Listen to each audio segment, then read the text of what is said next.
Hello, everyone, and welcome to the Dice Cast. I am S.A.N, and with me I have. S.A.N. Well, last we left off, Aquans and Jonas had finally made it to the fortified city of Lyria, or at least its outskirts, after numerous encounters in the wild, and also a issue with a stone giant and involving a missing cow of all things. They also reunited with their long lost childhood friend Bree, Tea Leaf, and also helped and reunited with the former companion Aldrich, the White Knight of Lyria. And together they managed to solve a incident occurring that seemed to involve wild magic and did not, against all odds, involve Bree. Yeah. But an individual who apparently was some form of wild magic using wizard, a rarity in the world. All right, and we're going to be picking up there, starting with us heading to basically to bed for that evening. So we're going to start. Are we allowed inside the city walls of Lyria for this night? Not until morning, no. Basically, we have to wait until morning for that to happen. Oh, yeah. Also, there is a natural causeway here, so part of it is beyond their control. Yeah. Only half the day is available to them. So we go to the inn that we met our friend at, and we had a discussion with Aldrich, and all of that seems to have been resolved civilly for at least the moment. Yeah. All right. So we go to our room. Is there anything you want to do before we turn in for the evening then? Nope. I'm good. I need to get to, well, unless there's an apothecary out here of note.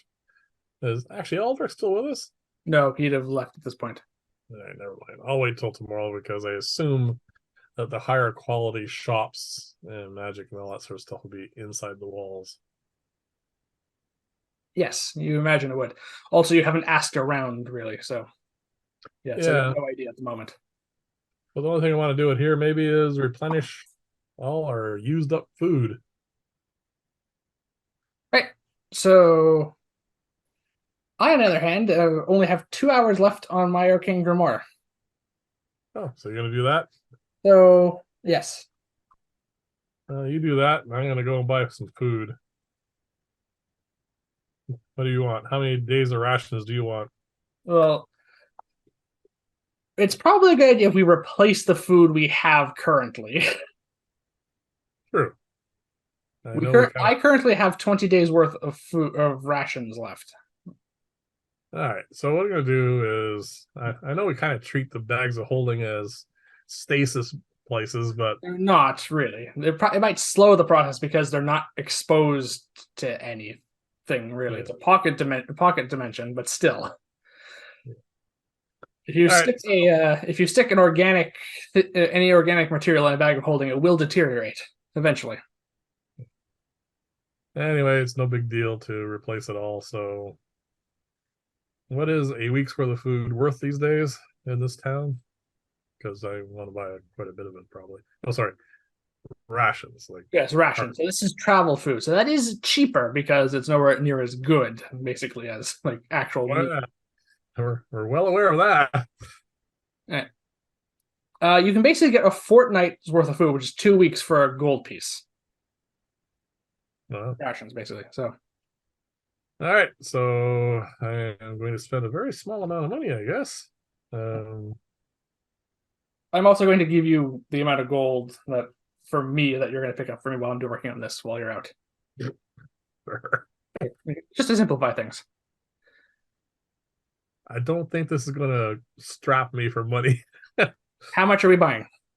Well, I like to replenish all of it. So I had. How much did I have again? Hold on a sec.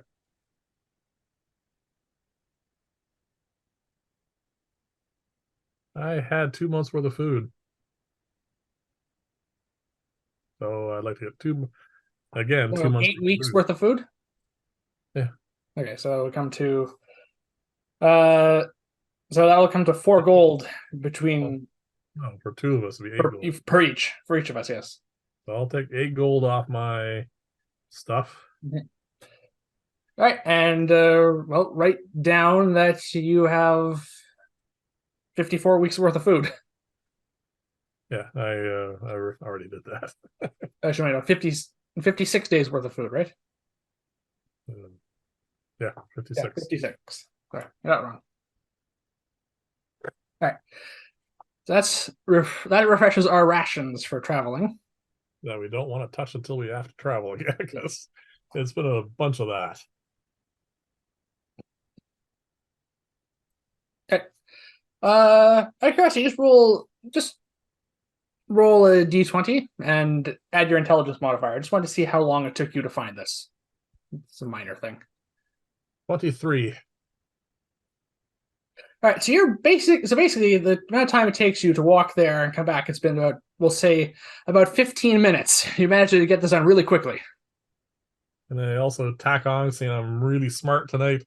Uh, some just general herbs and stuff that I can find, and like herbs for my potion making isn't going to be any different here versus in the city.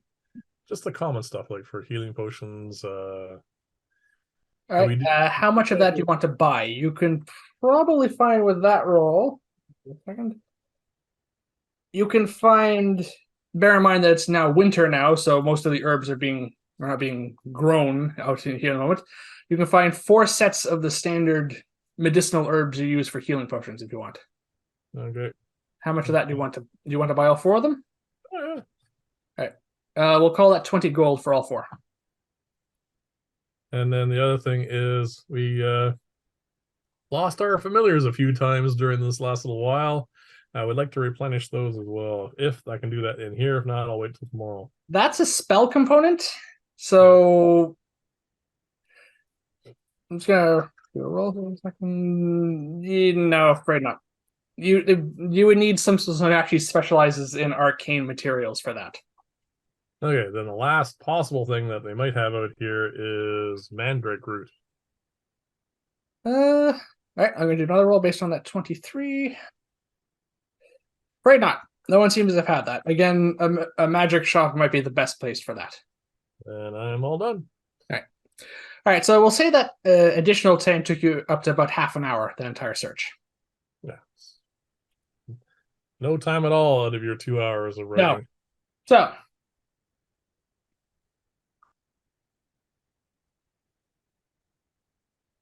right. So you finish your 2 hours? Yes. So, an hour and a half later, I finish my long-term project for transcribing all of my spells from my other spell book into my new arcane grimoire, which is there. Reflected that properly. And upon that happening, it begins to glow. And Yes. you Your notice awakened item, sorry? your awakened item is now leveling up. Yes. So when we identified this item originally, I identified and said that it had a dormant potential, a potential to grow beyond its current capabilities, which was dormant at the time. And as you notice the changes, basically along the spine and the edge of the book, a series of blue and silver runes form as it seems to be waking up somewhat. Yeah. So upon noticing this, I'm going to take out the pearl I use for identify, and I'm just going to spend another 11 minutes with my hand on the book identifying it.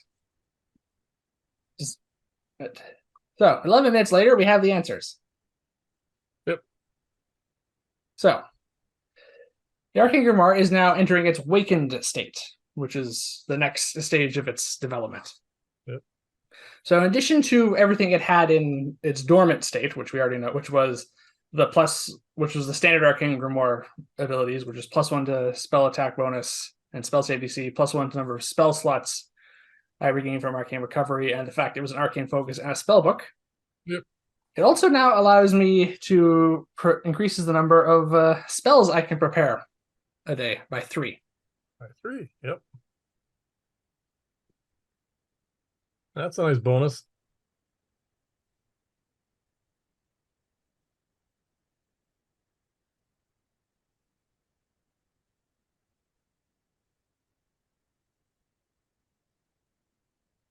Right, and I'm just going to note that it's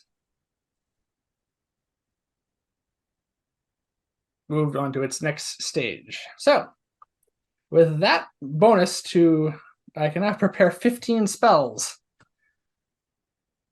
Compared to my 11. Which which doesn't affect the number of spells I currently have prepared, but since we're about to go to bed anyway, it will take effect tomorrow. Yep. All right, well, needless to say, Aquans is quite thrilled with this development because that is quite useful for a wizard. Yes, no longer are you as restricted in picking spells as, well, I am. Yeah. All right. So after I finish that, I'm going to set up the alarm spell that we normally do. And my hut. Yeah. And we're going to turn in. Did we prearrange where we're going to meet Aldrich? At the gates, yes. All right. So hopefully that will all have worked itself out a little bit by morning. Right. Well, So the tide is the tide. It doesn't care about anything else. yes, it's a city of wizards. I'm sure there's someone who could Part water. who could sort that out, but never mind. So we do get a full night's rest. Yes. So we recover all our stuff. We didn't take any damage because we didn't really do much fighting. A little bit. Yeah. All right. So you can prepare new spells if you want. I'm definitely going to be adjusting my spells here for a moment because bear with me because I just got 3 more I can prepare now. I have changed my spell list to a more peaceful approach. Stuff that I find useful in town. I don't think they want me to go around fireballing their, stuff. So not nearly as offensive as I usually am. Oh, that could come back to bite you. Oh yeah, easily.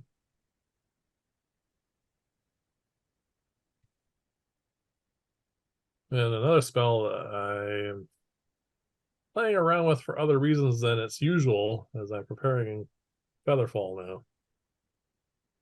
Yep. You don't want to prepare Featherfall. I actually have it not on my ring anymore.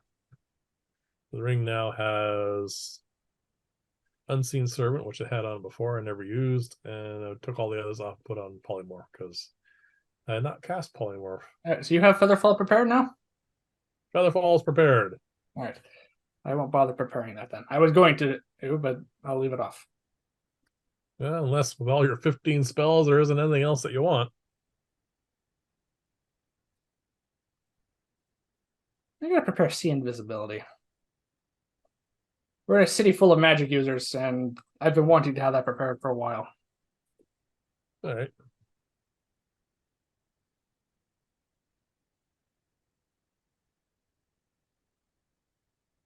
All right, let's prepare another 3rd level as well.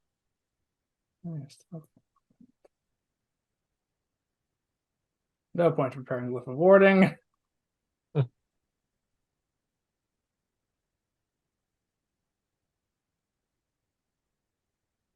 We're going to be yeah. Let's prepare tongues.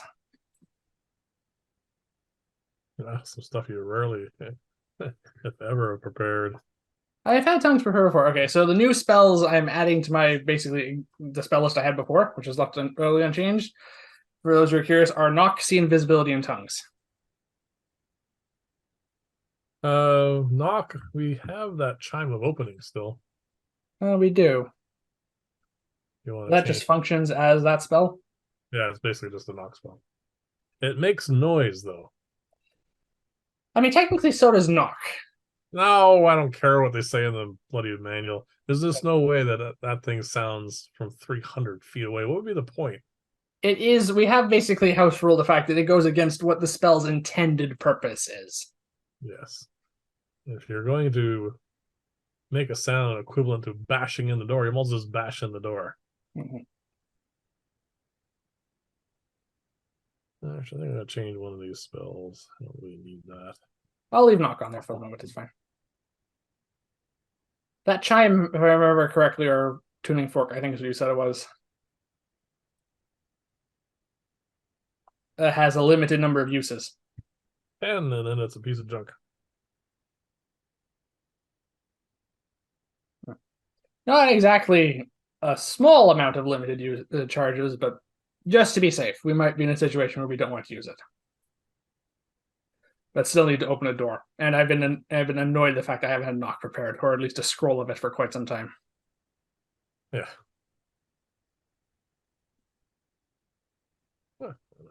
Let's do that one. All right, so I was going to prepare a sleep, but I changed my mind. I have sleep prepared, Yes. so I can cover that. So I get 2 new portents, and you get all your luck back. Yep. Those are middling.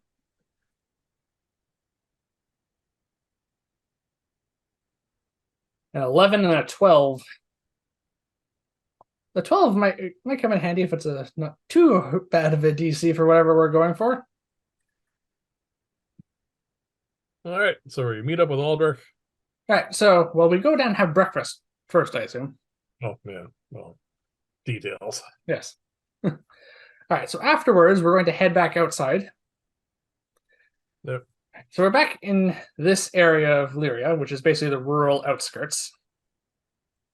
So where was our inn? Somewhere in here, I assume. It was near the top, if I remember correctly. Here? Yeah, it was around this area here. Oh, that's where we found the wild magic sorcerer. Oh, sorry, wizard. Yeah, that's where we met up with him, and that's where so that was the inn. So we're gonna head back along here towards the causeway. Yep, so this is the agrarian center of Lyria, and which is where we spent our first night outside of the city walls. Yep. And despite winter setting in and beginning to set in earnest, Yep. there remains an atmosphere of celebration in the air, which is the celebration seems to still be going on, but it's about basically early morning at this point when we wake up.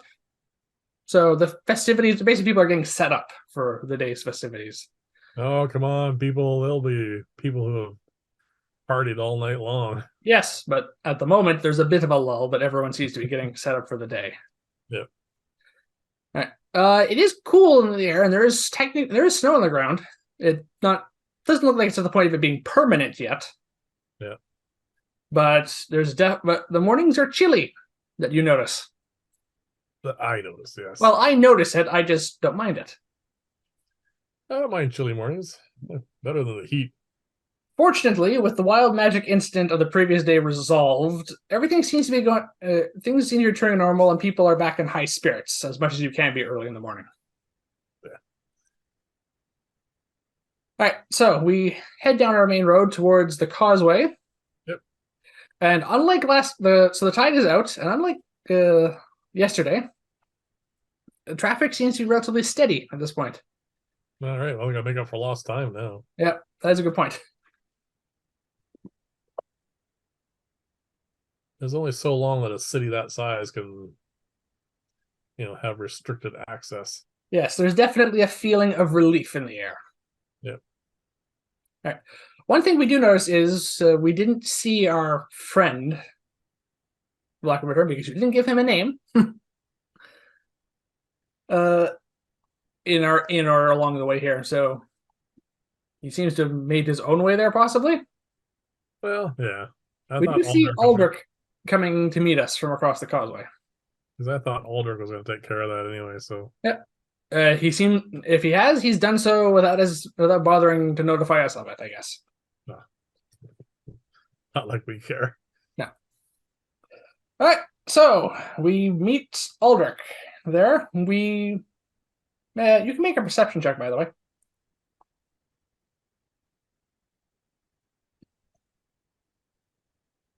Perception.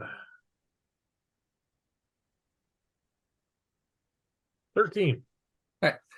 You notice that Aldrich is not really rushing to greet us, but has a brisk walk. So you suspect he may have actually escorted the young man into the town already. deal with that. You also are looking around and you see the busker setting up, but you don't really see any sign of Bree at the moment. We haven't seen her since yesterday. Then again, she might be sleeping in for all you know. This is early in the morning. This is not Bree time. This is like past 8:30, going approaching 9. Well, this is late for us. Mhm. All right. I walk up to Aldrich, Yes. clasp his hand, give a good shake, clap him on the shoulder, and say, "How you doing, buddy?" He greets us. He's in a much better mood than he was yesterday. So much like everyone else, you think things are returning to normal. We got to see Lyria in a bit of a state of a panic last time. Yeah.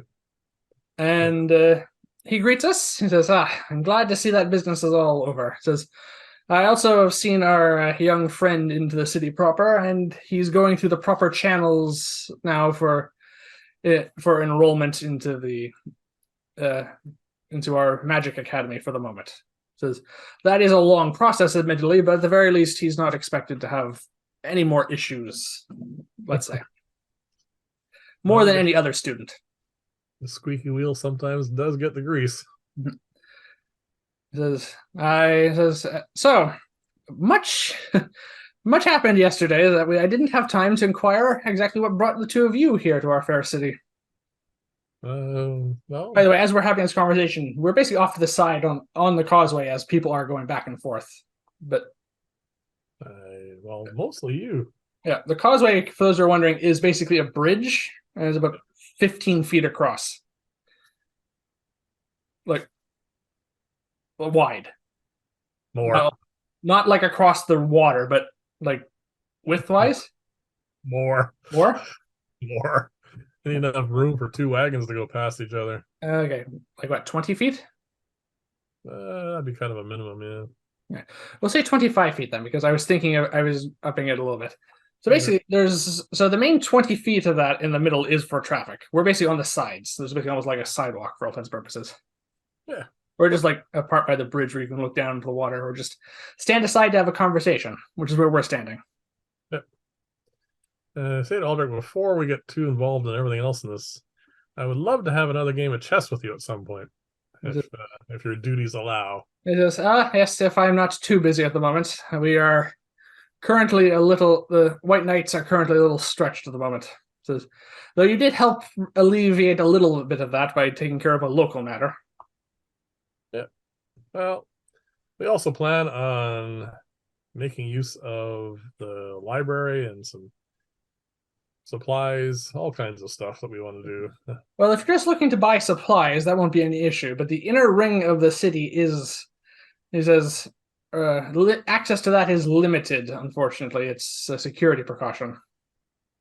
And As you may have heard our friend mention before, only those who are either officially involved with any of the basically heads of the city, yeah. which he says, which basically include the White Knights of Lyria, the Magic Academy, or the Council Building. Those main three, Yep. and also some of the aristocracy live in there.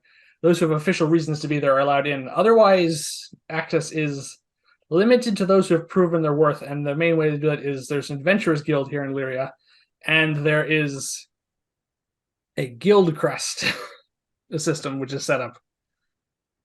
So acquiring an arcanum for the city of Lyria, does that acquire me any kind of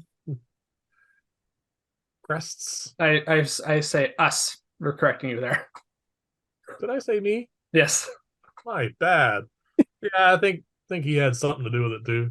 He says, we can discuss that at the Adventurers Guild Hall if you wish. I can come along to verify that. It is certainly a service that you've done for the city. It is outside the normal official rewards system.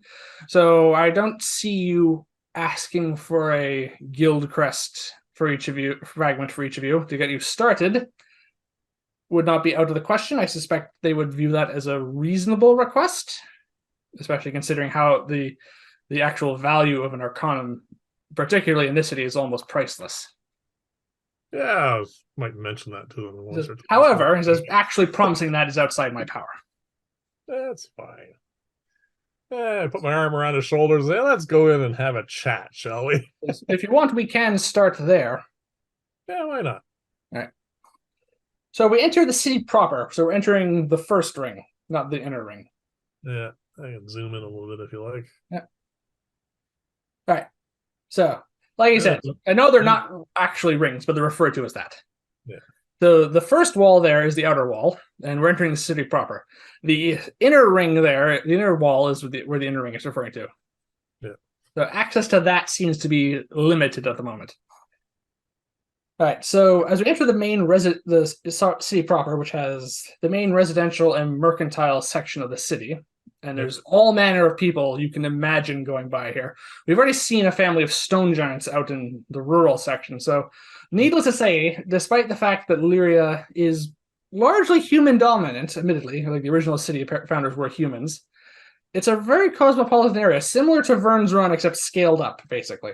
There are thousands of people living here. Yeah, much Uh, bigger. though you do notice of note that apart from human, the next majority down seems to be dwarf. Hmm, that's unusual. And all manner of people, both residents and visitors, pass along the streets of Lyria going about their business. Yep. We see countless, in addition to residential buildings, we see countless shops and inns and taverns lining the streets, the many streets here. Yep. Right, so I Cool. assume we're following Aldrich at the moment. Yeah, find out where this guild hall is. Right, the guild hall, he says, is also near probably a place you're going to want to possibly set up lodgings if you're planning to stay in the city. He says, the guild hall is near an inn, which is called the Crested Kingfisher. Oh, you seem to be sticking with a bird theme. Well, most inns and taverns were named after animals. He says, it's an affordable inn frequented by adventurers, both new arrivals and veterans. Says one of the main reasons for that is, apart from the fact it's fairly well priced, it is across the street from the Adventurers Guild Hall. Cool. So we might want to start there first, anyway. At the inn? But no, the Guild Hall we can go there first, but we'll probably want to get you set up there as well. They also tend to receive official requests and notices for aid from the city and other places you might be able to find work quicker as a result. Cool. Let's go. We're going to the Adventurers Guild Hall first. Yep. So the Guild Hall is a relatively ornate building. It brings to mind basically the council chambers in Vern's Run. Yep. Which, if you come to think of that, remember the size of that building, that probably means a lot of work goes on here every day. Yeah. Needless to say, as we go, and we're mostly met by an official-looking counter area, and there are people here. It's basically, if you want, you think of a relatively well-sized bank. For the foyer of that's what comes to mind, basically. Okay. And you can see a bunch of adventurers in here. Just looking around, you can recognize people as adventurers, at least 24 currently, even this early on in the morning. Well, I mean, if you're going to go on a particular quest or a job, Yeah, you cannot be going up picky at about noon one might be a thing. bad idea. Yeah. Aldrich says, so this is the main area, which the main purpose of this building is to sort through and compile all of the requests for aid that come Yep. through from various peoples throughout Lyria, and even requests from aid from further afar, possibly do reach us here. Right. Because mostly it's adventurers and the White Knights who most frequently visit this area. Okay. Says it is also responsible for distributing the rewards for official quests, like quests that are actually like officially handed out by the guild hall. You would come here for your rewards, including guild crest pieces. All right. Says I should probably give you a bit of an explanation for that. The guild crest is basically a medallion that's been fragmented into 7 parts, and as you go through, and you collect pieces that fit together like a puzzle. There are 7 of them in total. And the reason it's important that you come here to receive them is each piece is unique. You have to get the next part in the segment in order to complete the crest completely. Cool. And Right. how many crests pieces do we need before we can get into the inner city? You need a completed crest, so that'll be all 7. No, this is going to take a little while. All right, I'm gonna milk There's- this guy at the counter for all I can. All right, so we should probably get to that. Yes, where's the There are registration man? close to a dozen people basically going back and forth, men and women of all manner of races are Yep. working here at the moment, and there's further people in the back. So you get basically, it is the bank analogy works very well. We're the front counter, but there's tons of work going behind it that we even probably can't see, and we suspect. I've got Aldrich with us. Yes, I know. I'm just describing this, and you also suspect there's probably higher floors where even more work is going into the official requests here. Okay. All right, so Aldrich's presence is a bit like us walking up with the aid of a police officer, because Yeah. because analogy-wise, that is effectively what he is here. Yeah. So it doesn't take us too long to get basically an attendant. Cool. All right, and now I'm going to ask. So Aldrich introduces us and explains the situation a bit. I do want you to describe exactly what you're going to, how you're going to approach this, and then we're going to make the roll to see how it's going to work. And so once he's listening, or she's listening, Yes. who am I talking to? Is like this a human? This individual would be a half elven woman. Okay. Yeah. All right. I said, we're here to register. We want to enter into the inner city at some point in time, so we do need to acquire crests, apparently. And we're going to see what our prior history Prior service to Lyria, I guess. Yes. So Aldrich will back us up here. We have acquired an arcanum for the town, the city of Aldrich Lyria. has requested that this conversation be basically like not quite a whisper, but not widely spoken, because this is definitely something outside the official like sanctions of the guild. And I got one other little thing I want to show you that might help us get more than just a small amount. Reach into my bag of holding. I pull out that helmet. You're pulling out. This is a general Skywatcher's helmet. And inside that is 7 other Yeah, all the various emblems you've collected. So I'm gonna pull them out. I'm gonna put them one by one and pop the helmet down beside. I'm going to roll or to see if she recognizes what these are. Oh, Aldrich should. Aldrich knows, yes, but I'm just going to see if she recognizes this. Yes, 8 of them. I'm well aware of the count. All 8 of them. She does not really seem to understand why you're bringing up all this stuff, but Aldrich is able to explain. And even he, actually, I'm going to roll a reaction for him. Aldrich is, you think he's a little impressed by this because it's an impressive haul. But on the other hand, he's used to dealing with these sorts of things, and he's used to being a relatively stoic individual. So apart from just like a faint smile, that's all you really get. Insight check. Roll insight. Never mind. I rolled a 2. Yeah, he beats you with that. Yeah. So that's all you really get. All right. I put my stuff back together, throw it away. All right. She says, that's very impressive. She says, Aldrich does explain what's going on. He says, I think given the fact that these two have, he says, given a considerable amount of service to Lyria without asking any reward in return before this. He says, I think we can treat the two of them as a special case. He says, they did valiant efforts in Vern's Run, both during my stay there, as it seems also after I left. We're special. Yes, this is going to basically it is going to be the main thing. Look in her face is just going to be a lot of paperwork. To be fair, she is a clerk. Do you want me to roll for this? What? You want me to roll? No, you don't have to.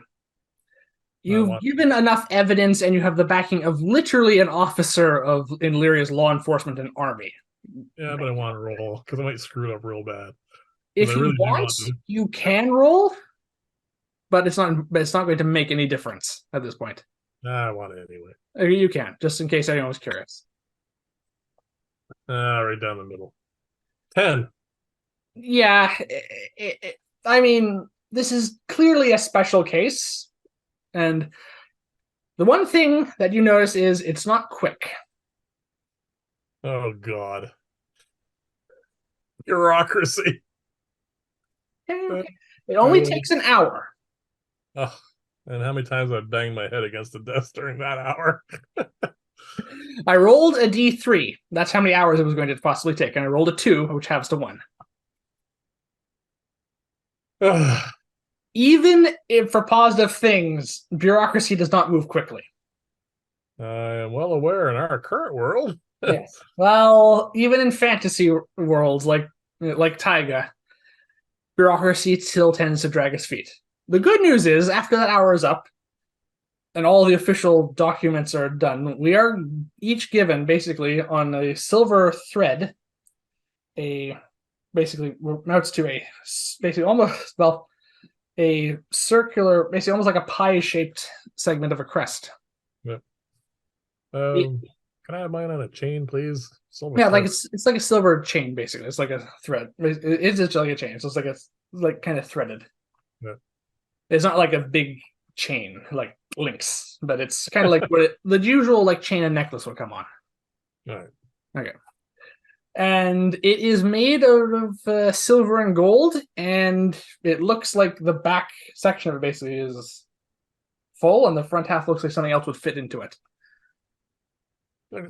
So you can write down on your character sheet somewhere that you have the first of 7 fragments of an adventurer's guild from the Lyrian Adventure Guild crest, and write down 1 of 7. 1 of 7. Yeah.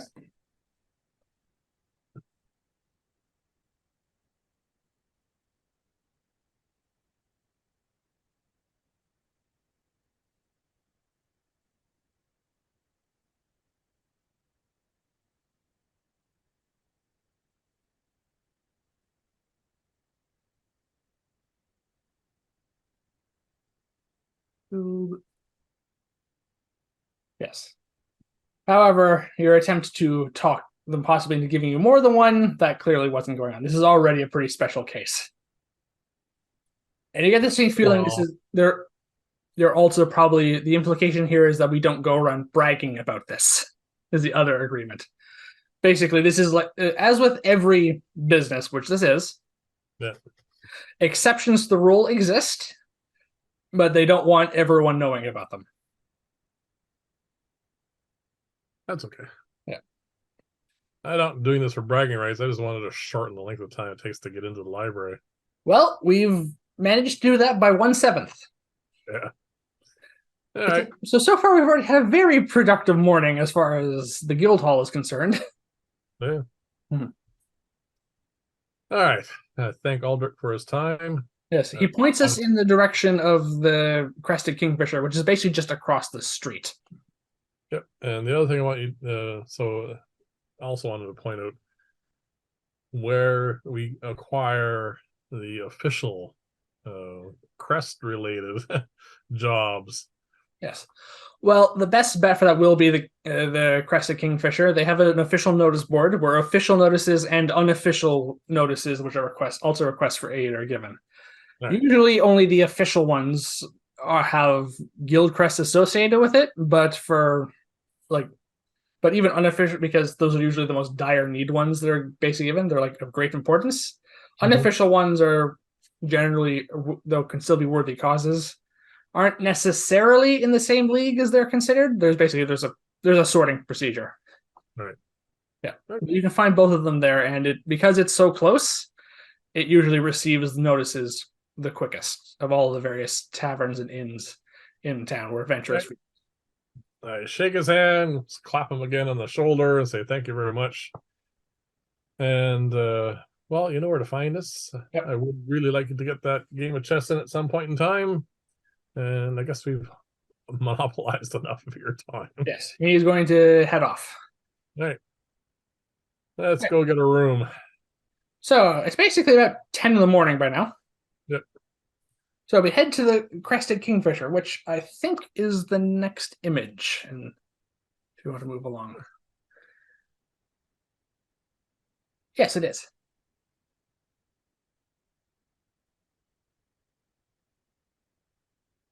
Good enough? Going closer. If you move down a little bit, just so we can see the. Yeah. All right. So this is basically a representation of what the crested kingfisher's common area looks like. Yep.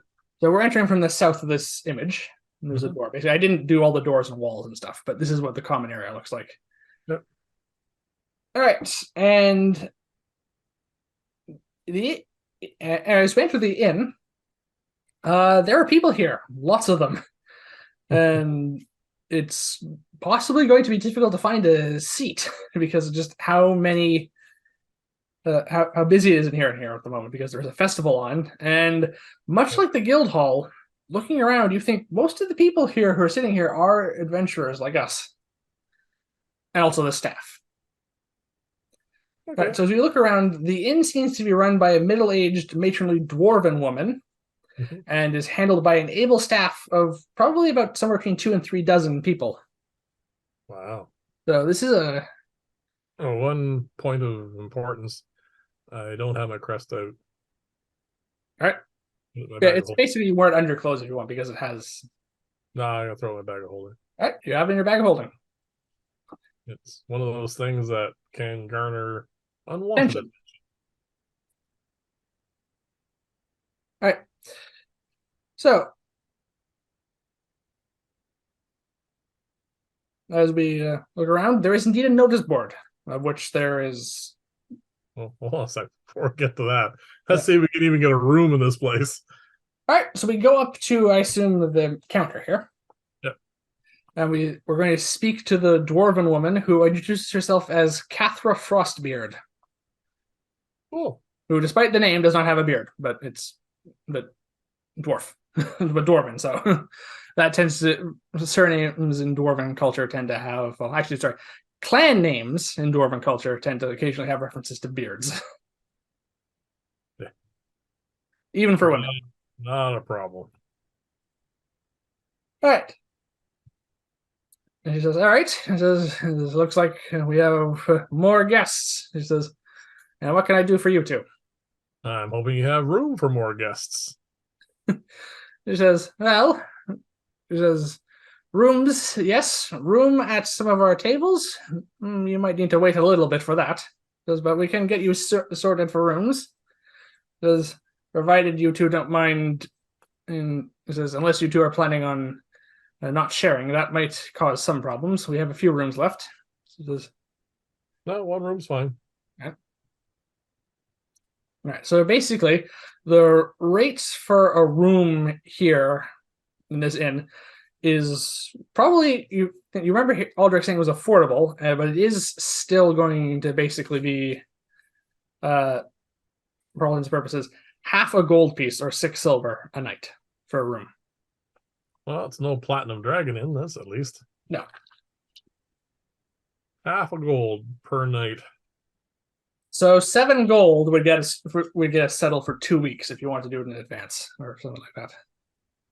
Yeah, let's just do 7 gold. We're gonna be here for a while. Right. That include breakfast? Yes, meals are included. I'll knock off the 7 gold for my character sheet. All right. Wait a minute. Yeah. Yeah. Okay. Once we have our room situated, not like we're going to put any luggage there or anything. We're just going to head right back out the door. Yeah. Actually, no. I do want to check that job board. All right. So you want to look at the notice board. Yep. All See right. if it's anything catches my eye. I will ask for an investigation check with my assistants because there's a lot here. So it's just gonna. This is just going to cut down on some of the less interesting notices, basically. Yeah. Dealing with the sewer of the Been there, done that. Did not enjoy it. investigation will be a 23. All right. So there is indeed requests for things like rats and other standard quests. that we've become very familiar with in our time in Vern's Run, and everyone else who has ever had any experience with Dungeons & Dragons or other fantasy role-playing games will be aware of. Yeah. So, able to sort through those, there are 5 notices which, at the moment, that look of interest. All right.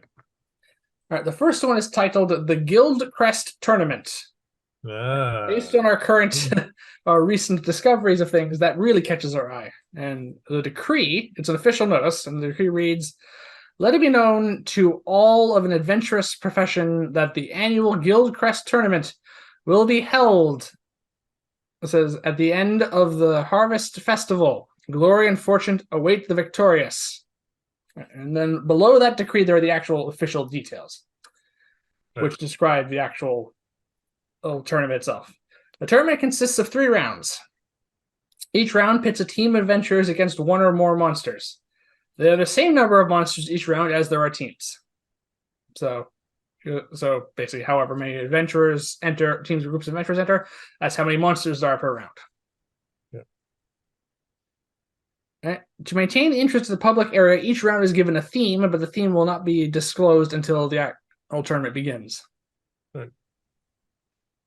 Any team who makes it to the end of all 3 rounds are the victors, splitting the prize between them. Every team member who participates in the tournament is granted a Guild Crest fragment, and anyone who makes it to the end is granted a second. All right, that's got my attention. However, there is a 100 gold piece entry fee per person, which is added to the prize money at the end as well. So, short, it's 200 gold for the 2 of us to enter. You have a lot of money at the moment. Yes. That may change shortly after we go shopping, but that might be that. We haven't done that yet. Yeah. All right. So that's the first one that catches our decree. Our notice. The next one also sounds like something that would be something we deal with regularly. Mysterious beast on the prowl. The decree reads, all citizens and visitors to Lyria should be aware that an unknown creature has been on the prowl in the land surrounding the city. While there have been no confirmed sightings within the city walls, the Watch does advise everyone to err on the side of caution. A joint investigation between the Watch and the White Knights is underway.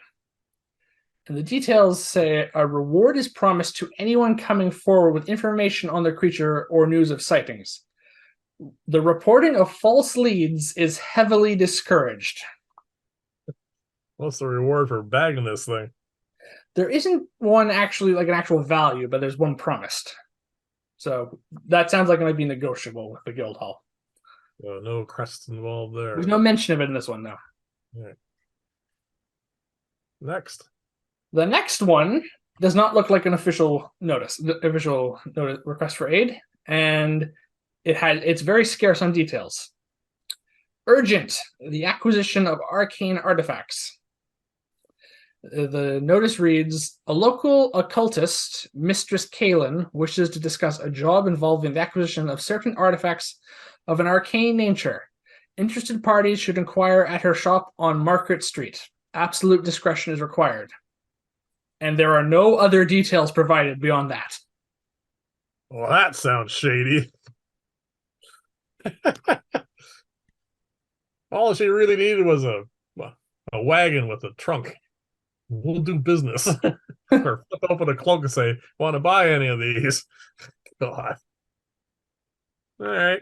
That sounds interesting, but again, no crests. No, that is an unofficial request by the looks of it, as is the one that follows after that. This one does, however, seem more sympathetic. It says, please save our daughter is the title. Oh, good God. It says, the following is a handwritten note, not an official request. Please, kind people of Lyria, please help our daughter has fallen into a deep sleep. No matter what we try, she will not wake. If nothing is done, we will be forced to watch our daughter waste away. Please help us. The notice notes that the family lives in a farmhouse in the rural area outside the city walls. All right.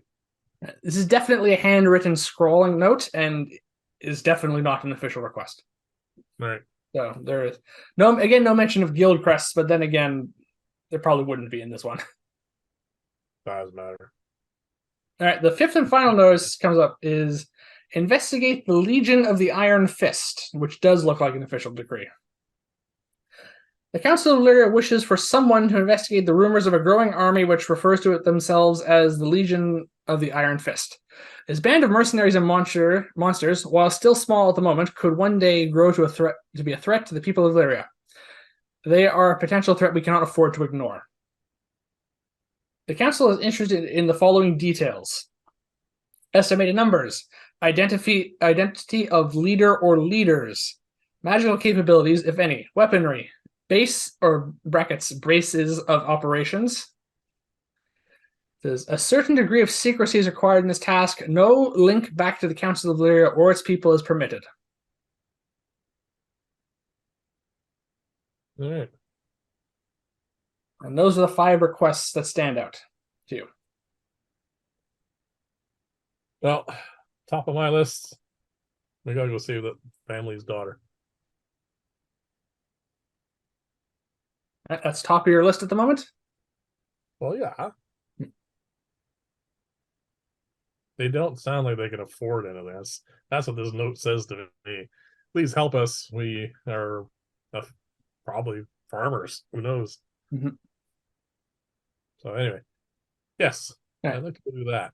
The other one that obviously stands out is the Guildcrest Turner because it's the only one that actually mentions Guildcrests officially in its documentation. Yeah, but that one's got time anyway, so. Yeah. Also, we don't know how long the festivities are going to last for, so we might want to look into that. Yeah, but if I remember correctly, when we got to town, they had just started up. Mm-hmm. So, yeah, at most, it's been a full day of festivities, and I've never heard of any fair of any kind anywhere that only lasts a day. So we got some time on that one. Well, yeah, we should definitely check with well, when we go back outside the walls. Yeah. All right. Well, the next thing on our to-do list would probably be to look for a magic shop for supplies and to sell off quite the bit of treasure we've accrued. Yeah, I mean, the mysterious beast is also something we can probably take care of while we're looking for the daughter or helping Yes, the but daughter. that does sound like it's an ongoing investigation. That sounds less urgent. Yeah, and the other thing is, do we want to go and see what this ever so above board individual wants to do? I mean, that says shady written all over it. yeah, it doesn't. It does not sound like it's going to be the most lawful request. No, No, not at all. not at all. Neither you or I are lawful. We're not. No, that isn't necessarily an issue for us, but it does sound like it might be something bordering on illegal, if not crossing it. Oh, I guarantee it's not going to be legal. No. Whatever they want. And as for the last one, by the sounds of it, involves us traveling away from Lyria because it doesn't sound like they're like on Lyria's doorstep. We didn't see an army outside. No, that one I think we're going to have to put on hold because if we're after crests, yeah, the most promising one is the tournament. Yes. However, that does seem to be an official event, which again we'd have to look into the actual date for. Yes. But yeah, so I'd like to help the daughter because that's just who I am. Mm-hmm. And then we can start doing some preliminary investigation around the area looking for a prowling beast. Mm-hmm. That's fine for you. On the other hand, exactly what qualifies as a prowling beast might be interesting because they do allow stone giants to live within their borders, basically. Well, I guarantee whatever the beast is not prowling around their place. No, but within certain other areas of the world, a stone giant would be considered a monster. Yeah, not very good at prowling though. It's kind of obvious. That's just my point. So it's not necessarily going to be something obvious. Yes. Well, you did prepare see invisibility, so yes, that doesn't help if it isn't invisible. Yes. Well, anyway, the daughter is definitely a thing that I would like to do. Is there anything else on that list that strikes you? Those are the only jobs that really catch our interest. I am kind of curious about the what's this called? What is the black market lady? Yeah, the occultist's offer. We could investigate that, even if we don't actually undertake the mission. I'd like to investigate it surreptitiously. We are good at that. Yeah. So It does basically list her address for all these purposes. Apparently, she runs a shop. yes. And anyway, that's just something I think we should do, but just to see what's up, not really necessarily to help her. All right. So So other than that, let's go shopping. yes. So I assume we're going to be asking Cathra, the proprietor, the location of any. I suspect on our way in we saw a bunch. Does she know any not necessarily high end, but reputable dealers in alchemical supplies, herbs, and reasonable magic shop? All right. One that's not going to gouge a couple of newbies. She says, "If you're probably looking then for Rosemary's Time and Clockwork. Is Rosemary. it is basically the main magic shop in Lyria. And Rosemary runs it, and she does occasionally have official dealings with the academy, but it's outside the inner ring because she likes to actually get business done as well. Uh, It's the main one everyone goes to. She says there are possibly a few others, but but her shop is the main one everyone trusts. right. That's the kind of assertion that I was looking for. Yeah. You Right. do yeah, there you actually think that she describes a few others, and you think one of them might be the shop of that occultist that was on that When notice. when she describes the cultists, I want to do an insight check to see Occultist, not hmm, cultist. what's the difference. There is a difference. In this case, maybe not. Ugh, I better start rolling well sooner. There's no point. That was an Nine. insight check. Yeah, insight check just when she was mentioning that particular occultist. All right. You don't get much from that. Basically, It's a nine. it was the low roll. She just describes it basically as not being necessarily one of the more high end or respectable establishments. Yeah. All right. Well, let's go see Rosemary. All right. Got a bunch of stuff to sell. We do. We do indeed. All right.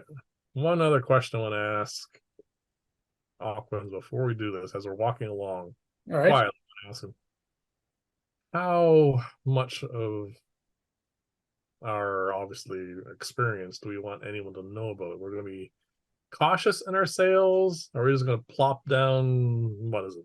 I think close to 10 magic items to say, praise these. I mean, how are we going to try and stay under the radar, or do we care?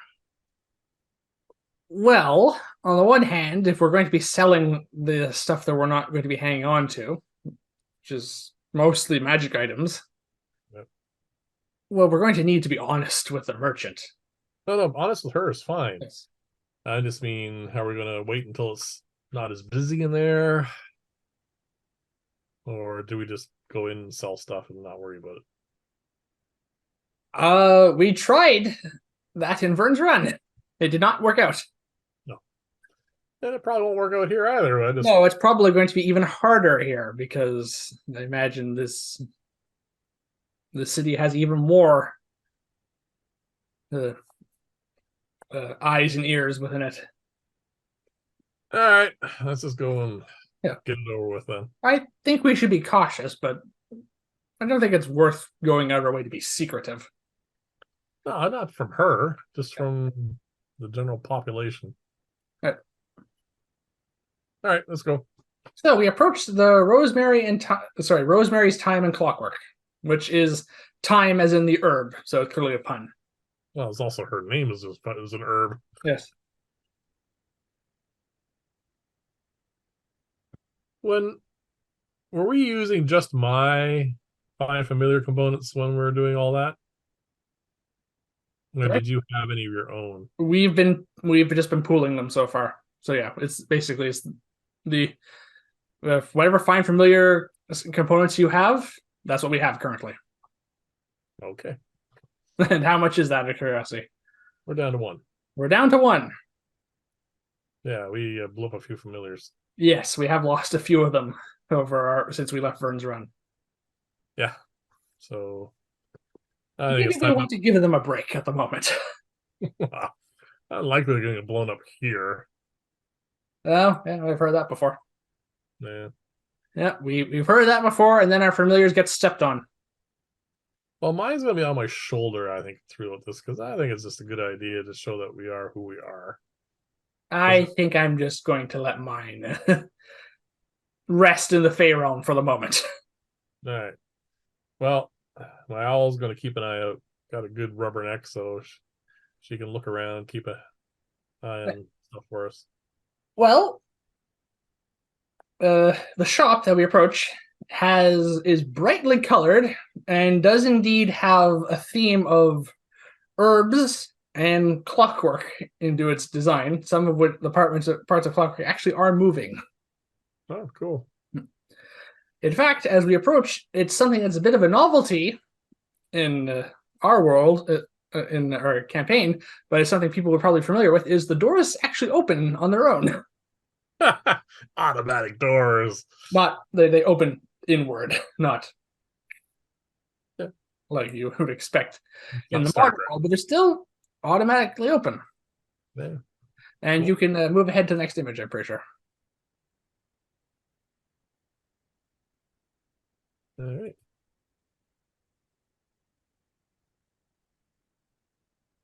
Lots of books and stuff. Yeah. And if you want to move a bit further north, you can see there's stuff behind the counter too. Cool. My kind of place. Is All right. that actually a teleportation circle? All right, so as we enter the room, we do see that there are shelves with various items. There are tables in the center. There's a counter, relatively similar to the one we've seen so far. Like most shops have counters, there's stuff behind there. There is a magic circle inscribed there. From this distance, and without actually examining it, you cannot tell if it's a teleportation circle. Mm-hmm. You'd have to get a bit closer. And we are not the only ones in here. Well, what I'm going to do initially is just wander around, have a look at the shelves, get a close look at that circle, go to the counter, and just generally wait until she's free. All right, so I assume you're going, if you want to examine the circle, you're going to move over to the shelves with the books on the left just to get a bit closer look at it. Well, I'm actually going to look at the circle. Yes, but you're trying to do this surreptitiously, you said? No. No? You said don't bother, so. Okay. That will be a 23. Seems to be the number for the day. All right, a 23. You've seen a number of teleportation circles in your time, and you get the distinct feeling that this is not one. This circle is used for some other purpose. It is quite possible. Most likely, it is actually a permanent magic circle, as in the actual spell itself that has been rendered permanent. And on thought of that, you do make it seem like it does make sense that a shop would probably not necessarily want people being able to teleport in and out. Yeah. With without basically leave of the shopkeeper. Yeah. You expect there probably is a teleportation circle somewhere in Lyria, but this does not seem to be one. Yeah. Right, there are also only two other people besides us in here at the moment. All right, what are they doing? All right. Well, one seems to be the shopkeeper, and she is quite small. In fact, she is the smallest person we've ever seen. Because Rosemary, as we assume is the proprietor, is a pixie. Oh, good lord, like really small. She looks to be about a foot tall. And she has blue and violet skin and the wings of a monarch butterfly. But apart from this general look of what you expect one of the small fair folk to look like, she is basically dressed up in what basically counts to, someone who definitely spends a lot of time working on mechanical devices and various enchanting tools. She has various tools, all of which are scaled down for her. but she definitely looks like someone who works in some form of business and manufacturing area as opposed to just being some sort of woodland creature, as a lot of pixies have that mentality for. Cool. And she is talking at the counter with a relatively somber half-elven woman in dark garb who seems to be attempting the Rosemary to convince Rosemary of something. You also notice that in addition to her dark garb, she has not a staff, but basically a rod, about a 3 foot long rod, but with the same thickness of a staff in her hand that is black and has runes carved into it. And they seem to be having a conversation. It's a little hushed, so you can't really make it out at the moment. I have an owl. I am going to pop into her brain while I look at something. And I'm This is going to be a perception check, yes. Oh, now I roll bad. And all right, I'm going to roll for them to see how quiet they're being. All right, your owl actually is able to pick up on the conversation. oh, good. They rolled a 7 and a 4. All right. It's the running theme for our campaign so far. It doesn't matter if you can roll high, as long as you can roll higher than the opposition. Yeah. Yeah. All right. So the conversation seems to be going back and forth about the construction of a magical artifact. Cool. And it seems to be, and you pick up a moment, realize that the half-elf woman wants Rosemary to make her a helmet of teleportation. Oh, not a small item. No. And here Rosemary says, I'm sorry, Mistress Kaelin. And that name reminds you of the notice we just read. Is that the Mistress Kaelin from the notice board? Unless there's 2 of them. But it says that isn't not an easy item to acquire. I don't have one. I can't acquire one. I can make one, but just the time requirements is going to be outside of what you specified. And the cost is not going to be a small one. Hmm. I'm just going to roll. Okay. I was rolling a reaction, and that was a natural 1. Uh-oh. This is where fun things happen. So the half-elf woman, Mistress Kaelin, as apparently she's being identified as, basically just turns and leaves without so much another word. And storms out of the front door. I'm going to do obviously this is not anything specific. I want to try and get a little more detail, a little more of an insight onto what's going on in her brain. All right, you can. 13. She's very upset. Yeah, I know. That's all. Should basically come as no surprise, and you didn't roll very well, but she rolled a 1. Like she's furious by that response, and you suspect if she probably might be trying to cause more problems if she got but she hasn't. She has a bit of self-control. All right. Yeah. While you're also looking around, you notice that there's one other, not really a person, but next to the summoning circle, I don't have it on the actual image, but right next to the circle there, yep, there is a large stone statue that has been like immaculately carved and is just standing there, looking forward, hands in a closed position like this, just standing there. It stands out. I know a little bit of Arcana. Is that a stone golem? Roll an Arcana check.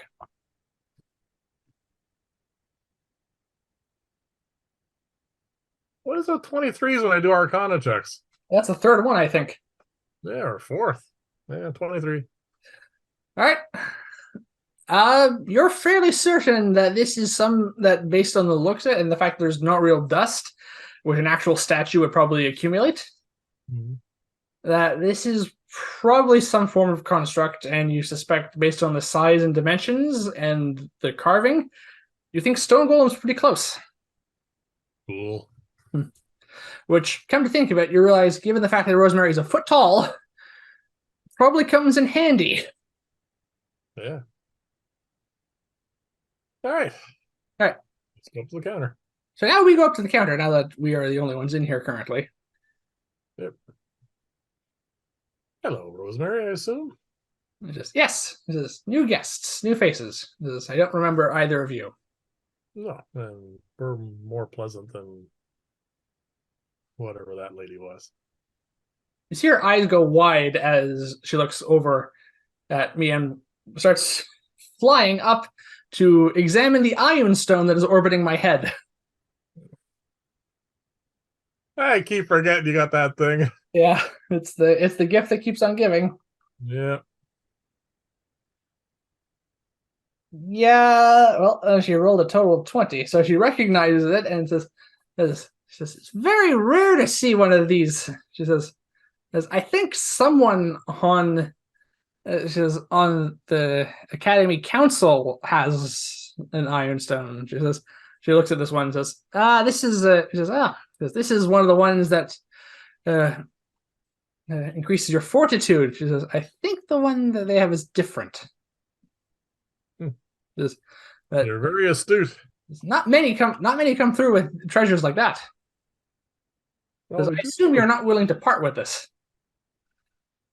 Look at you. I say, you assume correctly. He says, it's certainly come in handy for the moment. Oh, one other thing I forgot to cover.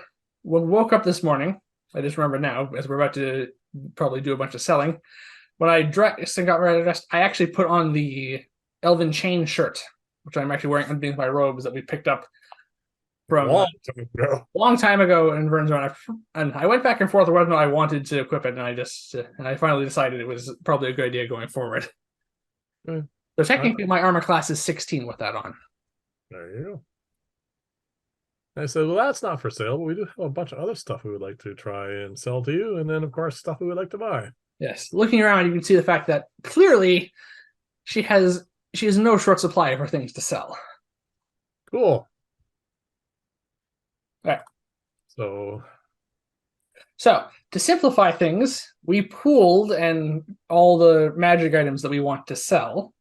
Yeah. And we calculated the total worth. So yeah, just because we don't want to spend. Yeah. So the items we're selling are the robe of useful items, the robe of not so useful items now, though more accurately. Yeah. The belt of hill giant strength. Yep.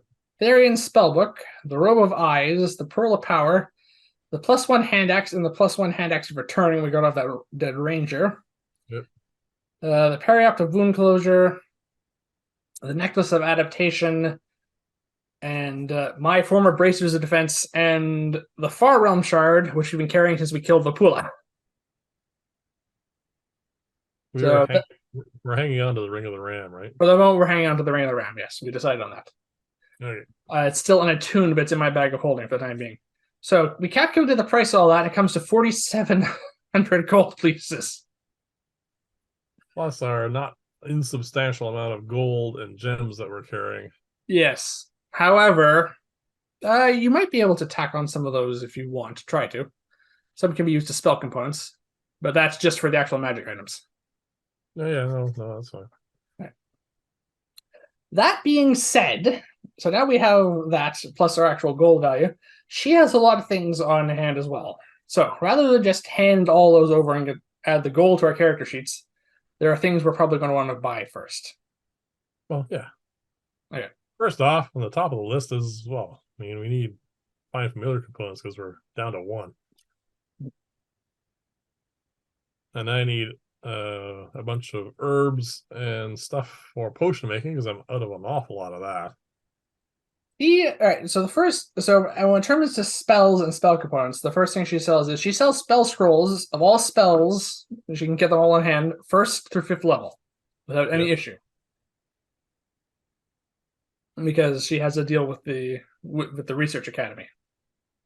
I have a question for you before we get too deep into this. Have you heard of someone named Wendell?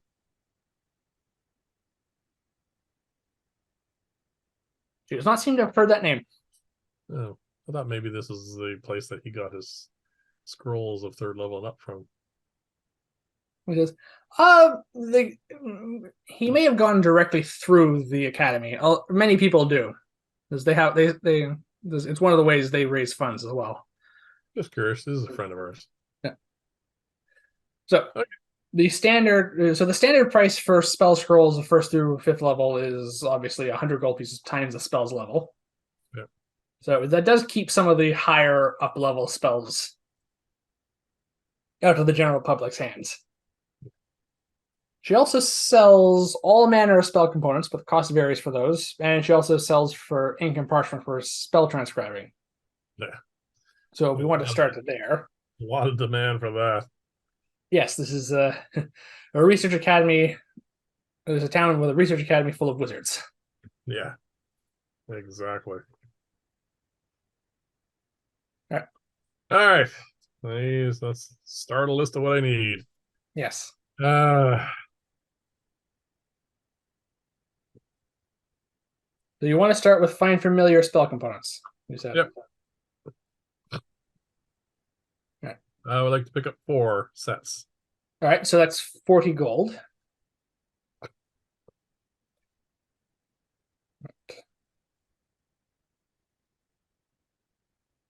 Just gonna subtract that total. The only spell component from the newest spells that I picked up is I need a bit of bat fur. What's that for? One of the 2 spells I learned when we reached 7th level. One of the 4th level spells was Dimension Door, which doesn't have material components. We've already seen that. The other one is Arcane Eye, which does require bat fur as the material component. However, because bat fur is really inexpensive, we can just throw it on with some of the other stuff. Yeah. It's not one of the expensive ones. All right. And I would like 6 sets of paper and ink. All right, so that's 300 gold pieces worth.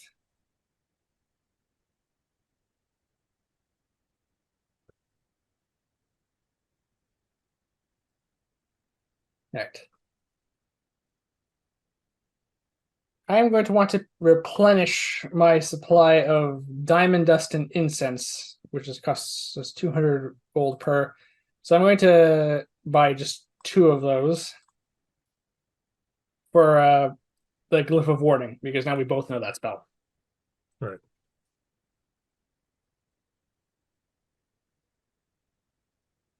And it's not one of the optional ones, so we have enough for 3 castings of that spell now. Right. Does she have any mandrake root?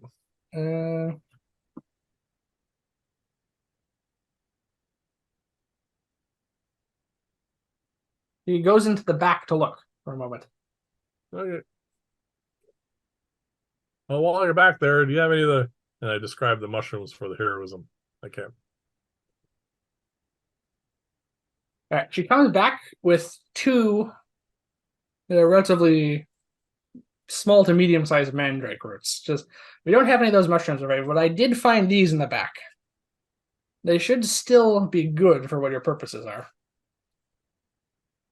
And how much are they? She's going to charge you 50 gold for total for them. All right, I'll take them.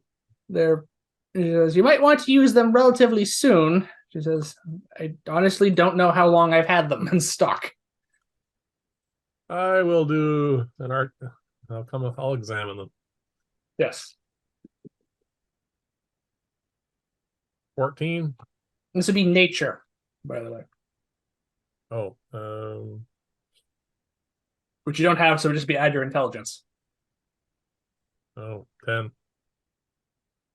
They look relatively fine. It's basically like it's like when produce has been sitting for a bit. It's not rotting or anything. You think it's fine to use. I guess I found what I'm going to be doing tonight. She has none of those mushrooms. Does she have any of the ingredients needed to? Where is it now?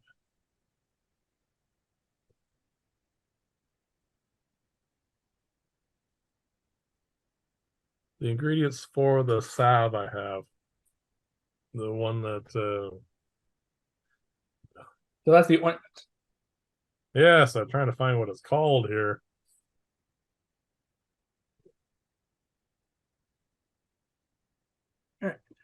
She says, I don't tend to keep that on hand, but I can try and get that in. She says, but I don't have any at the moment.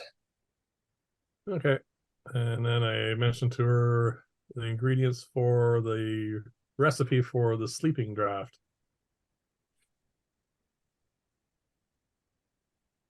Yes, that's a relatively straightforward potion. So, And how many does she have? uh, she has 5 sets of the herbs you would need for that. And how much would they be? Uh, they're relatively inexpensive herbs. They're not inherently magical in nature. They're just being used in this potion. So we'll probably say that's going to the 5 of them will come to 50 gold, just like the magic herb. Cool.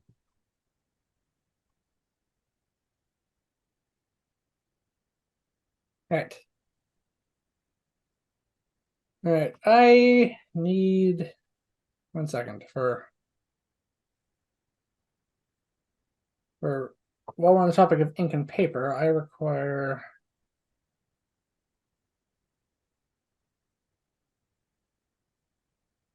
Now I find it after the all right. salve of recovery. It's called.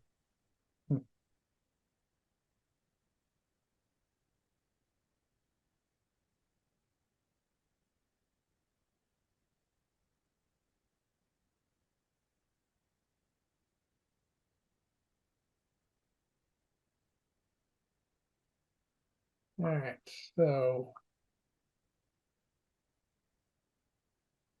I still have to add that to my spell book. Right. That's all I need for that.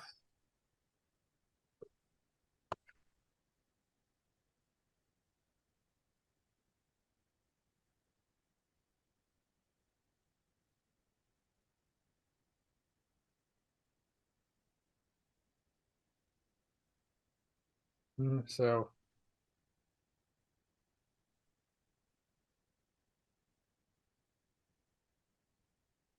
all right. I am going to need to pick up some ink and paper myself.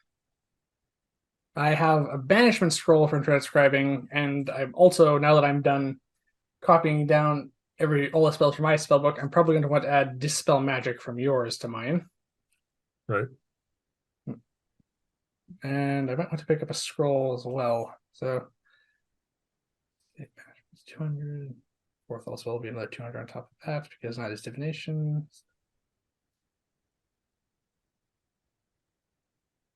Right, I'm going to buy 400 gold pieces worth of ink and paper for transcribing. Right.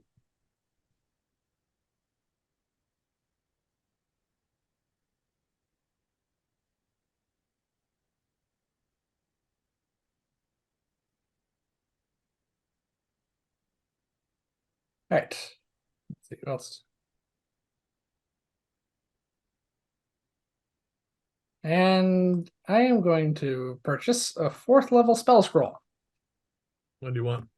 Okay.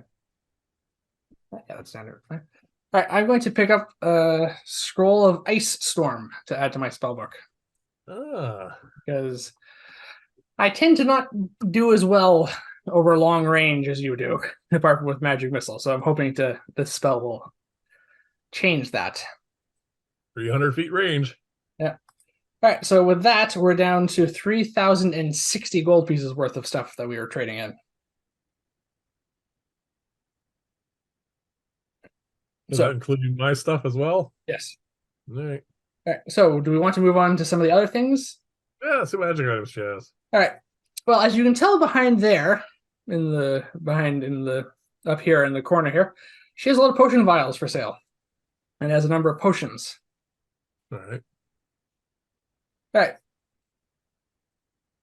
All right. So she has several healing potions because they tend to be quite quite well. Every adventurer wants them. Yep. So they're relatively easy for her to make and then sell. There are 5 standard healing potions, Yep. 3 potions of greater healing, and she even has 1 potion of superior healing left. Oh. Yeah. So the standard healing potions are 50 gold. Yep. The potions of greater healing are 150, and superior is worth 300. Do you want any of those? Possibly. There's more stuff here at the moment, so. All right. So potion wise, she also has. Just I can never seem to sell these for some reason. Because I have 10 potions of water breathing. Look at him, at you, and laugh. Yeah, they're 100 gold pieces each, but Yeah. just We're another good. item which I tend to make in bulk, which does sometimes sell, are potions of resistance. She points to basically to basically a large crate of them. I hold my stone up. I'm covered, thank Yes. you. She has 30 of them in stock, 3 of each kind. There are 10 different. There's 10 different types of potions of resistance. I'm So good. that could come in handy eventually, but we're not really in the market for them at the moment. Yep. They're 200 gold a piece. All right. Potions of heroism are another common item that is sold and more expensive. Yep. She has 3 of those on hand, and they're 500 gold a piece. Is another one that tends to that adventurers who like, and also sometimes mischievous students at the academy, are potions of invisibility. I also have 3 on hand, but this is getting into the really high price range for potions. They're 1,000 gold pieces each. Invisibility is 1,000 gold piece each. They're very rare. Wow. I'm glad I can make those. The last potion I have this one is a potion of speed, which basically works similar to the haste spell.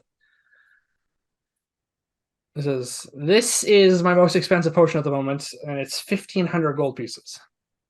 Wow. That's expensive.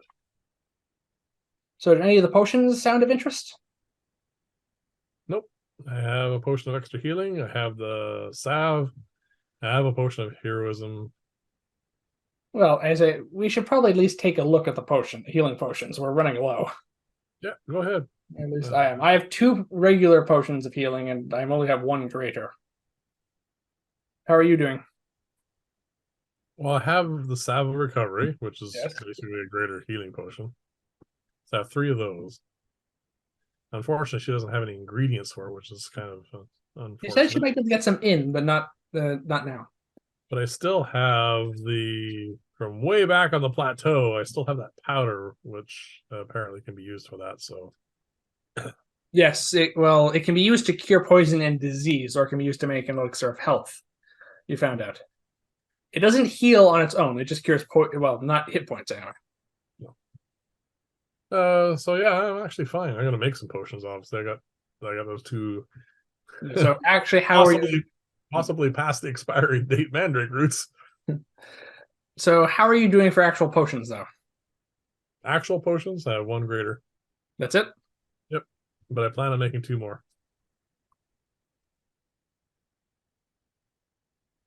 Do you want that superior? All right. Let's look at this.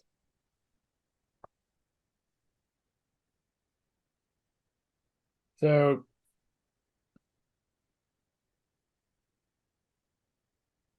I'm going to spend 500 gold from our little trade in here. Yep. And I am going to pick up and basically an additional potion of healing and additional potion of greater healing and the superior healing potion. Right. Have to have you covered for a while. Yeah. And you as well, if you go down. Yes.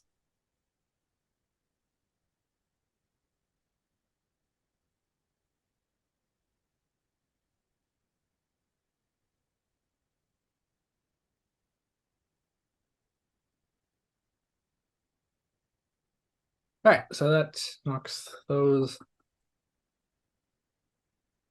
All right, so you're not interested in the other potions? No. All right, now we're getting into out of the consumable section and into more permanent magic items. That's what I was waiting for. Save my money for that. All right, and basically she moves around to the various things. All right, the first item here is an amulet of health. She says a lot of adventurers like this, and particularly if there's a magic user who tends to not have the constitution for adventuring, this really does help. So the way the amulet works is while you're attuned to it, your constitution is 19, unless it's already higher, which mine technically is. Yeah. It isn't very useful for either of us, unfortunately, because you don't gain a bonus out of that. Yeah, but that's 2,000 gold pieces. Yep. If you point towards the center table here, this table here in the center, that what looks like a. That one, yes. The one that looks like a cauldron filled. That's the best I could find for it. Yep. That is not actually a cauldron, but is a large ceramic jug that has a stopper in it and has runes all over it. Says, this is an alchemy jug. Says, if you're interested in potions and alchemy, you might want this is of possible use because you can use this to magically create a variety of alchemical substances, not potions, but some things that can. But you can basically have this magically create various alchemical substances for you. So I can use this to make ingredients for potions that I make. Do you want to hear the list of things it can make? Sure.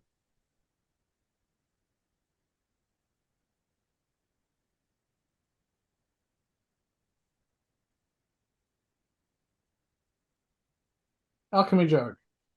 Right. It can make acid, basic poison, beer, honey, mayonnaise, oil, vinegar, water, fresh salt water, or wine.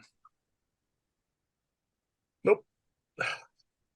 Some of those can be used in various alchemical purposes, but yes, you have proficiency in both alchemy supplies and your herbalism kit. That's what's allowing you to make potions. Yeah. That's okay. She points to a shield. That is an animated shield. It literally can be commanded to just float and basically in front of you. Yeah, what does it do? Might as well keep this on hand. Yeah. Oh, and yes, in case anyone's wondering, I put this in alphabetical order, thinking of this in advance. Smart. Yeah. So the animated shield is very rare. It does require attunement, unfortunately. Yeah. But while holding the shield, you can speak a command word, and as a bonus action to cause it to animate. The shield leaps into the air and hovers in your space to protect you as if you were wielding it, leaving your hands free. It remains animated for a minute or until you use a bonus action to end its effect. Or until you are incapacitated and die, at which point the shield falls to the ground or into your hand if you have one free. So basically, it's a standard shield, so it gives +2 to armor class, but it just floats around. Cool. And because it's animated, even though we're not proficient with it, it doesn't take up your hands. Yeah. It's magic. It is a relatively pricey item, she says, unfortunately. It costs 5,000 gold pieces. Wow. Says, all right, moving on back. It says, I know you're magic users, but I thought I'd bring this up anyway, just in case you have some friends who are not. These are armors of resistances. She points to a set of 4. She says, each of these are magical armor that is enchanted to protect you against a specific type of damage that would come at you. She points to a set of hide armor. She says, this is enchanted to protect from extreme cold. She points to a breastplate. She says, that's enchanted to protect from fire. Yeah. She points to a set of chainmail. Says, this is set to protect against necrotic damage as a result of negative energy that lots of undead can cause. Yeah. And she points to a chain shirt. It says, and that is enchanted to protect against psychic harm. It says, unfortunately, we aren't proficient in armor. Yeah. Can't wear any of it. No. Because this, on the other hand, is a bit more in line for magic users for terms of protecting yourselves. She holds up a small brooch. This is a brooch of shielding. Oh, yeah.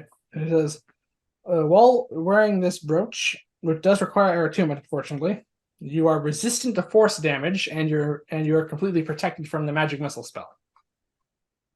Yes, unfortunately, force damage does not come up very often, except Magic missiles. except fighting other wizards usually. Yeah. Yes. So it's just these tend. I usually try to keep one of these in stock because there's always eventually some wizard gets apprentice wizard gets tired of getting hit with a with another magic missile spell, and sometimes they like to buy these up. Yep. She puts that down. She points over to the side there. She says, "I have 3 of these," and she points to the shelf there that has broomsticks on them. Says, "These are 3 brooms of flying." There's broomsticks here. At the very top. It's behind the shelf there. It's this one here right by the counter. Oh, there they are. Okay. Yeah. So these are pretty straightforward. They don't require attunement. Yeah. But you speak they weigh 3 pounds and function being a broom, but you can speak the command word and it'll hover, has a fly speed of 50 feet, and you can carry it to 400 pounds.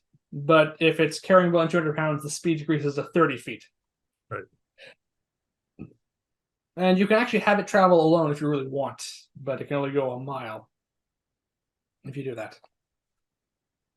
And then the broom will come back if you speak another command word. Okay. Okay. The brooms are 400 gold apiece.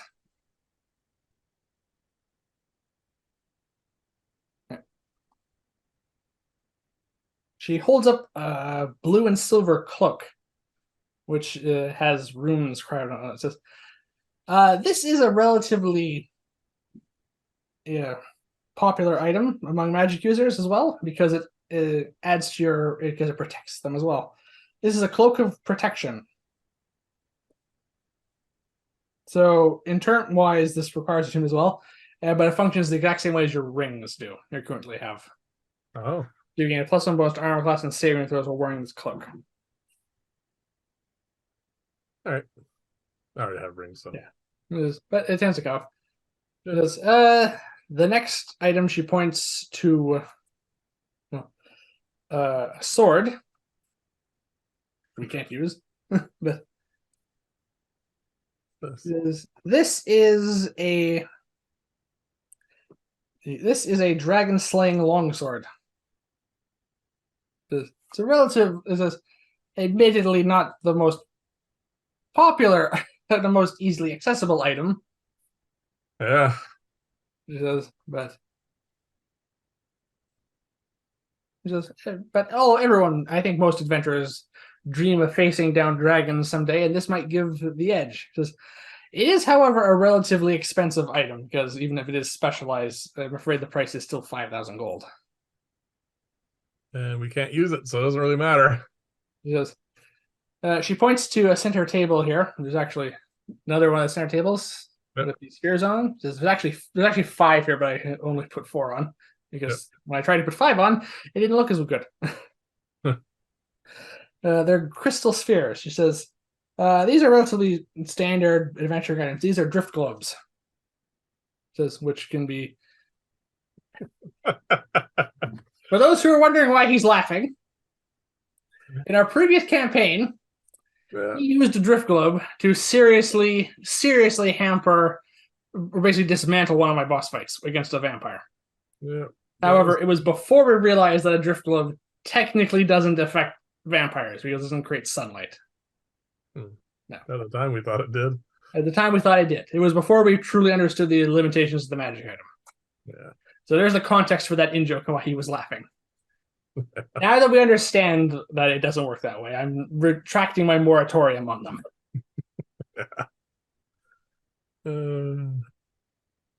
All right. I've never had a session fall apart like that before. Nothing has ever fallen apart since that. That was funny. Yeah. All right. So drift globes are relatively standard. You can have them float within 60 feet of you, and you can have it cast a daylight or just light cantrips. It floats about 5 feet of the ground, and it can move up to 60 feet away from you, but it follows you if you move further than that. Right. They don't require attunements. They're relatively standard adventuring items, and they're only about 250 gold.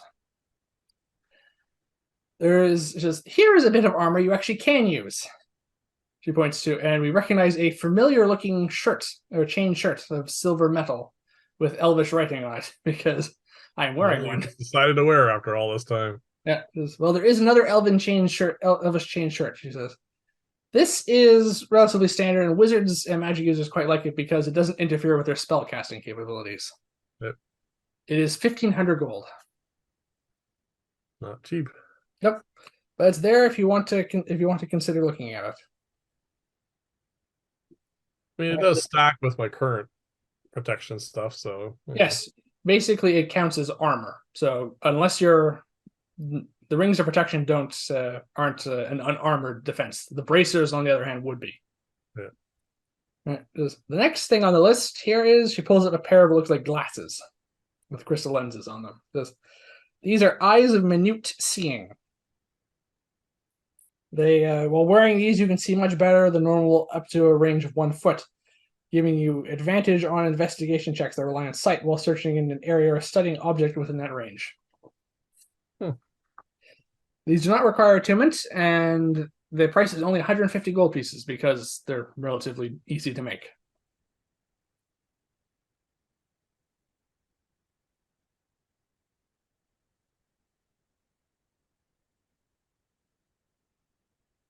Cool. Nice. The next item on the list is another sword, which is a flame tongue longsword. Basically, you can speak a command word to make this sword set on fire, which is to ignite the blade for all intents and purposes. Yep. I'm probably not going to go into too much detail of it because we can't use it. No. But basically, it does 2d6 additional fire damage. Does remind me of a game we used to play though. Lands of Lore, Guardians of Destiny. Yep. I thought you were going to think of the flaming longsword you got in Baldur's Gate Dark Alliance. No, I was going even older than that. Right. She says this is an item that a lot of people like. She holds up a pair of goggles that look like they've been designed to look like an owl, and there's a beak that goes over the nose, like design. Dark Vision. Says these are goggles of night, which let you see in the dark up to a range of 60 feet. Or if you already can see in the dark, it lets you see further in the dark, up to an additional 60 feet. There is a helmet, which has covered in beautiful gemstones. We can't wear helmets. Because you don't have to actually wear this one. You just have to attune to it. It's called a Helm of Brilliance, and it has a bunch of gems on it, and you can pull them off to cast various spells once. Interesting. This is an expensive item though, and it's very hard to come by. It's 8,000 gold pieces. Yeah, we don't have that money anyway, so that's fine. But there's a lot of things you can cast with that. I can imagine. Is a daylight spell on there? No. Prismatic Spray is. She holds up a beautifully ornate gold and silver mace. This is quite popular with clerics if they come through here. This is a mace of disruption. Oh, yeah. It is quite useful against undead and fiends. Also, emergency light source if you need it. However, I'm fairly certain as magic users you can't use these, unless I'm mistaken. No, you're not mistaken. Well, here's something magic users tend to want. And she holds up basically like a mantle with a blue and silver trim. And there's a clasp that has a rune on it, which you recognize as a protective rune. This is a mantle of spell resistance. While wearing this, you basically have advantage on saving throws against spells. It does require attunement. Yeah. Yeah, we distinctly remember Therian having one of those.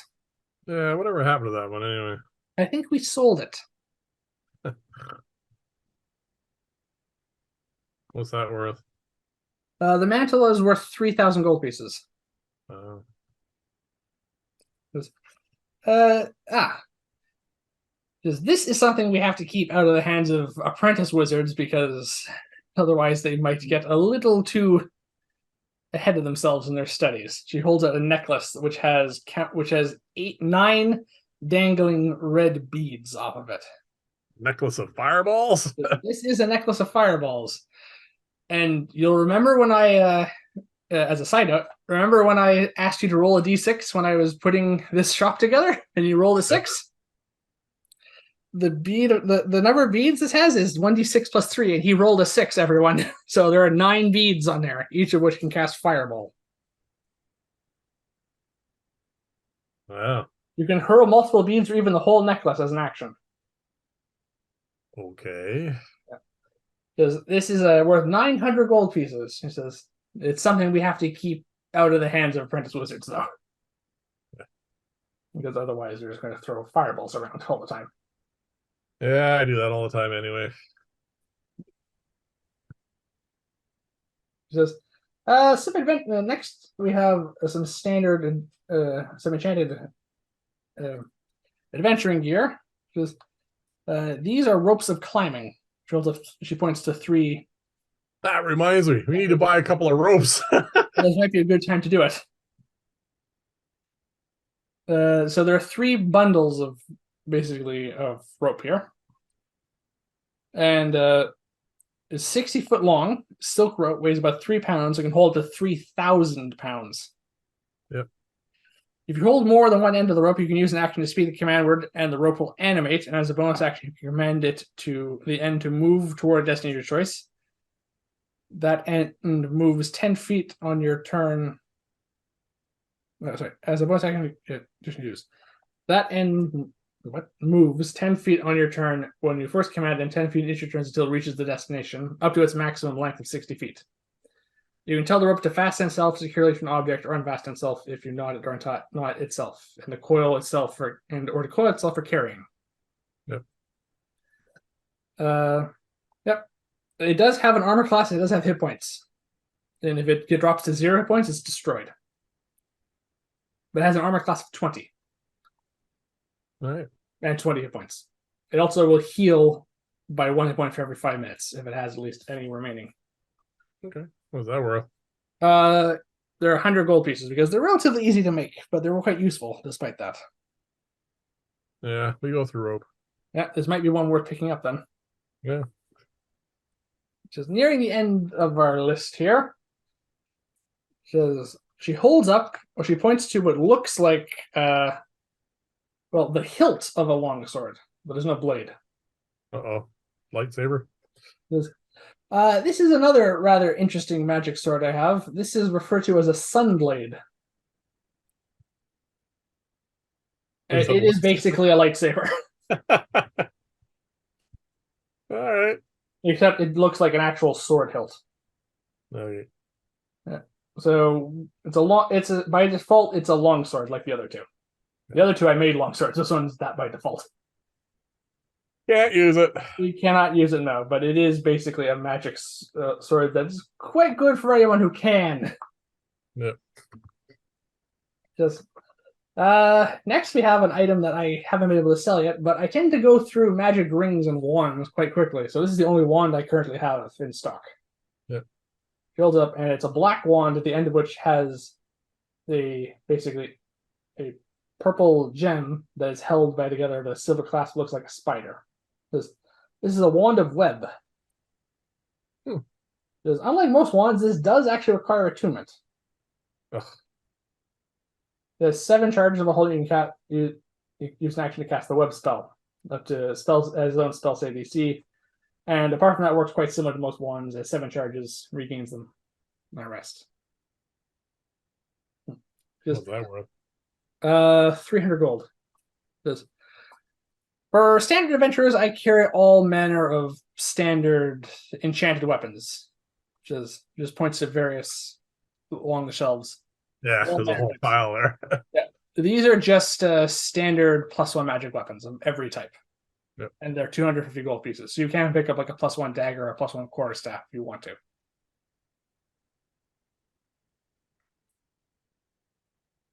And we come to the last item on my list. It says, I don't expect these to stick around very long because new students almost always enjoy buying these up.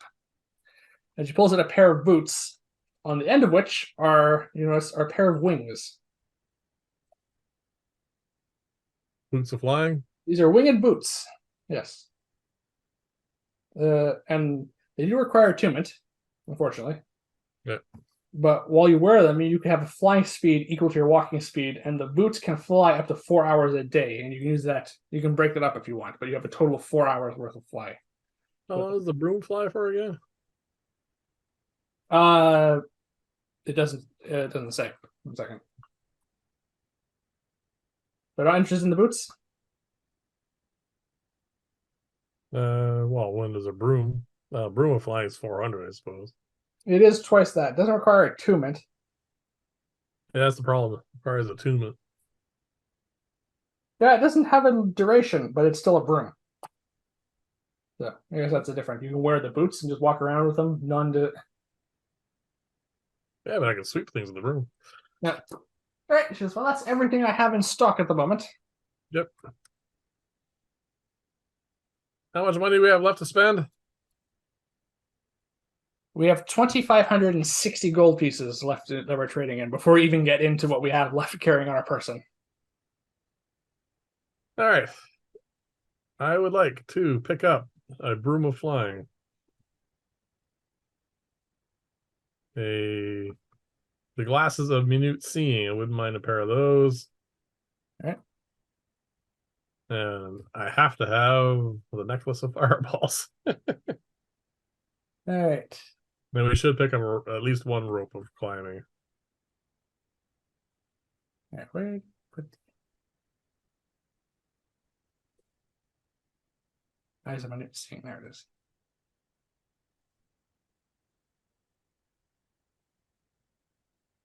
That is only 1,550 gold pieces.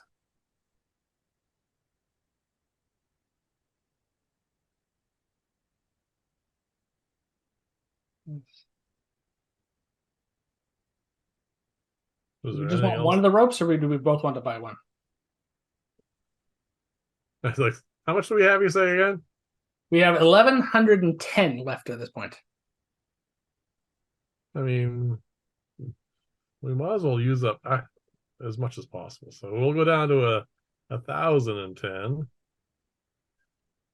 And so we'll pick up two of those because we do go through them. We're down to 910 because they're 100 each. Oh, sorry. Yeah. All right. So we'll just. And is there anything else you want on there?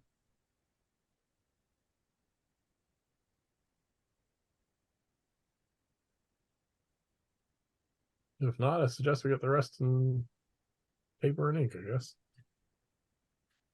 And to use up the 10, I'll stick on an additional set of Find Familiar. So we're down to 900 with that alone. And then 18 sets of paper and ink, 9 each. All right. So I'm just adjusting her supplies now that we're buying enough. That sounds good to you? Yep. All right. So I'm going to add 9 more sets of paper and ink. And I added one more to our set of. And I'm adding a rope of climbing. Yep. So we have rope again. Yeah. Magic rope. Yes, which is going to be harder to destroy. Oh, don't say that, because you know harder for them to cut, at least. Yeah. See how we tend to use our rope to tie people up. Yeah. Yeah, there's nothing preventing us from doing that. No, we do that all the time. Unfortunately, that's how we end up losing all our ropes. No, I said there's nothing preventing us from using it that way. So, Mm. all right, if that's everything, then That is it. That's enough shopping. That took a while. Yep. I got rid of all that crap too, which is good. We will say our farewell to Rosemary. Say farewell to all the treasure we just turned in. None of which we actually managed to get any gold from, but we managed to get some other stuff out of it. Yeah, we still have a ton of money. Yep. We stow away our new equipment and we leave her shop. And I think that's where we're going to take a break. Cool.